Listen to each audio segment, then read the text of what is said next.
Assalamu alaikum. A yau insha Allah bidiyon mu zai koya mana yadda mutum zai bunkasa kasuwancin sa ya fara samun kuɗi a WhatsApp kamar yadda kuka gani na rubuta a title din bidiyon. Da haka ba ta da bata lokaci ba, mu je mu fara bidiyon. Amma kafin nan ina so in tallata mana wanda ya dauki nauyin wannan bidiyon. Assalamu alaikum yan uwana mata manya da ƙanana. Ga naku sabon product namu da muka fara amfani da shi a nan gida Najeriya. 3 in 1.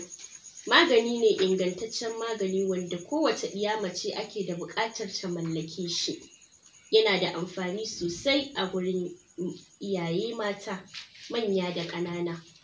A cikin wannan magani namu na 3 in 1 akwai kwalli wanda ake amfani da shi ga mai matsaltsalin ido da kuma uwar gida idan kika ji ana idonki idona.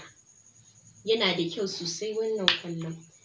Sannan kuma akwai magani wanda ake inciting da shi. Uwar gida ba za ki taɓa gane mahimmanci da kyau na wannan magani sai kin gwada kin yi amfani da shi. Sannan kuma a cikin 3 in 1 akwai sabulu. Shi kuma wannan sabulu ana amfani da shi domin magance infection da sauran matsaltsalu na gaban ɗiya mace. Kuma shi wannan sabulu uwar gida yana maganin ƙaiƙayin gaba na ɗiya mace, farin ruwa da kuma wari. Sannan ko da kin yi haihuwa nawa ce ga wadda ta samu buɗewa to yana tightening ɗin mace sosai. Yake uwar gida. Sannan kuma waɗannan magunguna gabaki ɗayansu babu abin cutarwa a cikinsu. Magani ne da aka yi amfani da shi na gargajiya. Uwar gida ba za ki taɓa gane kyan wannan magani ba har sai kin gwada kin yi amfani da shi. Sannan shi wannan sabulu ga ko wacce ta yi haihuwa ko da a ce irin ta samu buɗewa ta haihuwa, to idan har ta yi amfani da wannan sabulu insha Allahu za ki ga yadda zai yi tighten ɗinta. Masha Allahu ba za ki taɓa gane sirrin ba har sai idan kin gwada. Yake uwar gida wannan magani na ƙasar Kwadebuwa ne da matan Kwadebuwa ke amfani da shi. Shine muka zo da shi nan gida Najeriya muna marketing nashi. Assalamu alaikum.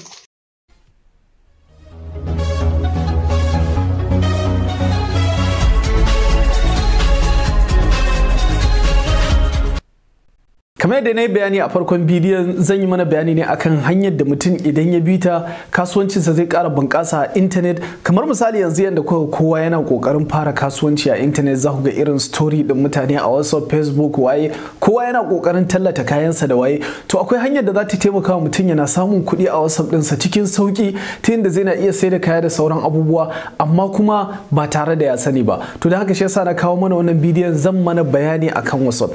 Amma WhatsApp ɗin da zan yi bayani da shi watakila wasu ku sun san shi suna amfani da shi sosai, shine WhatsApp Business. Akwai kuma wayanda ba su san shi ba. Daga jin sunansa kowa zai san cewa akwai muhimmanci a tattare da shi musamman a bangaren kasuwanci. Kamfanin Facebook ko kuma ce kamfanin WhatsApp, tunda kamfanin Facebook ne suke da shi, sun kirkiri wannan WhatsApp din ne kawai don masu kasuwanci. Ma'ana za su sauƙaƙa musu yanda za su na tafiyar da kasuwancin su cikin sauƙi ta kan raba kwastomomin su da waye da waye. Duk wanda bai san wannan WhatsApp din ba ko kuma bai iya amfani da shi ba ta yanda zai na kula da kwastomominsa, misali wa'anda suka biya bangaren su daban, wa'anda suke neman oda bangaren su daban, zan ajiye muku link a comment na farko. Mun yi bidiyo akan wannan, da haka wanda yake so ya bibiya ya kalla ga baki daya zai iya kalla. Amma mu bidiyon mu ne zai koya mana yadda mutum zai na iya sai da kayansa cikin sauki. Da haka ba tare da bata lokaci ba, mu je mu shiga cikin WhatsApp din mu ga yadda ake yin wannan abu. Yau kamar yadda kuke gani yanzu da fara idan muka zo, wannan shine kamar WhatsApp din da za mu yi magana a kansa. Gashi nan kamar yadda kuka gani an rubuta mar bima dan haka wayanda ba da shi. Idan mutum ya shiga yanzu haka, da fara mutum zai zo ya danna nan. Bayan mutum ya danna zai ga an sa business tools a sama. Idan mutum ya danna zai zo gun da aka rubuta wannan catalog din. Kawai sai danna haka. Bayan kun danna kamar yadda kuke gani za mu danne haka. Idan mutum yana so ya goge zai deleting haka. Bari mu sa sabi. Inda mutum zai sa kai tsaye mutum zai zo ya danna haka. Da fara zai zo ya nemo hotunan kayan nasa da ya je ya sa a wani waje. Misali yanzu idan za ka yi talla maimakon ka je ka sa su a profile, wannan zai fi sauki. Misali yanzu mu ɗauki kowane hoto saboda abin ya fi mana sauri. Yanzu mu ɗauki hoton wannan. Bayan mutum ya ɗau hoto, in hoton ɗaya ne shikenan, inda ƙari mutum ya danna add image, sai mutum ya zo ya danna item name. Misali nan mu sa siga misali ko ba siga ba ne. Nan farashi za ka iya sa misali 100 haka. Nan idan kana da ƙarin bayani ko kuma in za ka bashi haka ma shi kenan. Misali nan kamar cikakken bayani dan China bugun waye za ka iya rubuta bayani. Nan idan akwai link ɗinsa kamar kana da wani website ko waye. Nan kuma idan misali kana da code irin dan kana ba wa mutane sauki, misali zan samar wannan shine A15, ta yadda duk wanda ya zo ya ce min yana son A15 kawai na san me yake nufi. Zan yi saving, sannan duka sauran kayan a haka mutum zai yi ta sa su. Misali yanzu zan iya zuwa in ƙara danna plus, sannan sai in zo rubuta item din, misali wannan musa wake misali kawai haka. Nan mu zo mu nemi kowane hoto ne misali, ya danganta, amma yanzu mu ɗauki wannan hoton kamar shi ne. Nan za mu samar farashi 58 sai mu yi saving. Sai mu zo mu ƙara dannawa mu ƙara sa wani misali, yanzu bari mu ɗauki koma menene, mu ɗauki wannan misali mu rubuta D haka kawai mu samar kamar 80 sai mu zo mu yi saving. To kamar yadda kuke gani mutum ko abu nawa ne da shi kawai zai zo ya sassa su ga baki ɗaya haka, ko nawa ne duk zai ta sa kayansa ya sa kayansa. Sannan idan yana so ya haɗa su a kasuwa sosai kawai zai zo ya danna nan, idan ya danna nan link zai bayyana haka. Wannan link ɗin yanzu misali mutum idan ya kwafe shi haka, in ya danna ya yi kwafi ɗinsa zai iya kai shi duk inda yake so. Misali yanzu misali mu ɗauka za a tura wa Malam Abdullahi shi haka, mu je misali WhatsApp haka, mu je kamar misali zaka tura wani abokinka ko a group ko a WhatsApp ko a waye, duk gurubrukan da kake da su kawai ka kai, saboda mutane suna ganin kayanka sosai. Yanzu misali da za mu zo mu nemo Malam Abdullahi haka, mu rubuta Abdullahi kamar yadda kuke gani gashi nan. Yanzu daga mun danne haka muna yin paste za mu tura mar, kun ga link din nan haka. To yanzu misali bari mu je wayar Malam Abdullahi mu ga yadda abubuwan za su kasance. Yau kamar yadda kuke gani wannan ita ce wayar Malam Abdullahi, kun ga yana zuwa, kun ga message nan ya zo daga Hamza. Daga mun danna haka misali yanzu za ku ga link din ya turo. To ko group ka tura wa mutane ko waye a haka za su gan shi. Yanzu mutum yana dannawa ku kalla, kun ga duk kayanka ga sunan ya bayyana. To mutum zai iya ɗauka yana turawa group ruka da yawa ko sauran abubuwa makamantan haka, ko Facebook ko waye.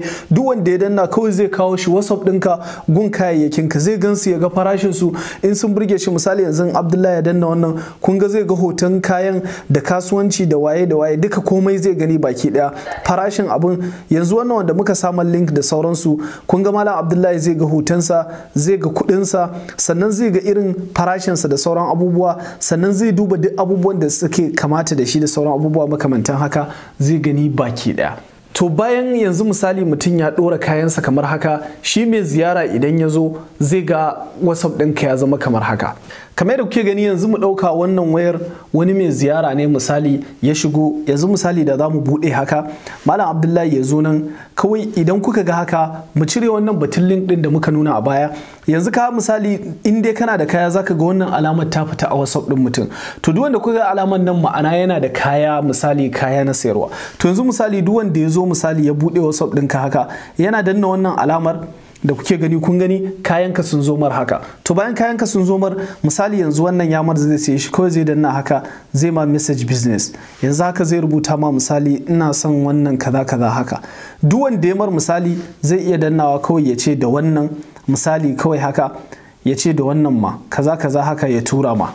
Yau bayan ya tura ma kamar yadda kuke gani da zamu dawo WhatsApp din mu haka, za ku ga sakon Malam Abdullahi nan ya zo, yana son wannan kayan, yana son wannan kayan. Kana dannawa haka a matsayin ka na mai kaya zaka gano oh wannan yake so haka, sannan zaka gano nan ma wannan yake so, kawai sai ka faɗa mar irin tunda daman da farashin su, kawai sai ka tura mar account number ka haka da sauran su waye, shi kuma sai ya turo ma. Kawai wannan ita ce hanya. To kamar yadda kuke gani wannan ita ce hanyar da za ta ba wa mutum dama in ya zo, koda kana offline baka kusa baka waye, kawai zai zaɓi kaya ya siya ne. Hakan zai taimaka wajen sauƙaƙa kasuwancin ku, saboda wani yanzu ko da ya ga kayanka a story irin ya ɗauko su ko ya screenshot ya tura ya ce ma ina son wannan waye, zai wahalar da shi sosai. Kuma sannan kai ma irin zai wahalar da kai, saboda watakila yi screenshot a Facebook ko a story ko waye, watakila wannan irin abubuwan da zai bi processing din nan ma ya sa ka ga ya gagara. Amma idan ka bi wannan hanyar a kasuwancinka cikin sauki, hakan zai sa kwastoman ka zai iya sayan kayanka ko wanne kala ne ba tare da bata lokaci ba, sannan kuma ba tare da shan wahala ba. Sannan WhatsApp suna kan updating na wannan, dan sun yi updating din WhatsApp din nan ma a wasu kasashen irin su America da Germany da sauransu. Kuma na san updating din ma mu ma zai zo mana kwanan nan, ta yanda idan mutum yana so ya sai kaya da yawa kawai zai add to chat da sauran abubuwa makamanta haka, za ku ga kawai ya zama irin yadda ka san ya shiga irin supermarket online irin su Amazon da sauransu. Da haka dai wannan ita ce hanyar, nan nake cewa assalamu alaikum.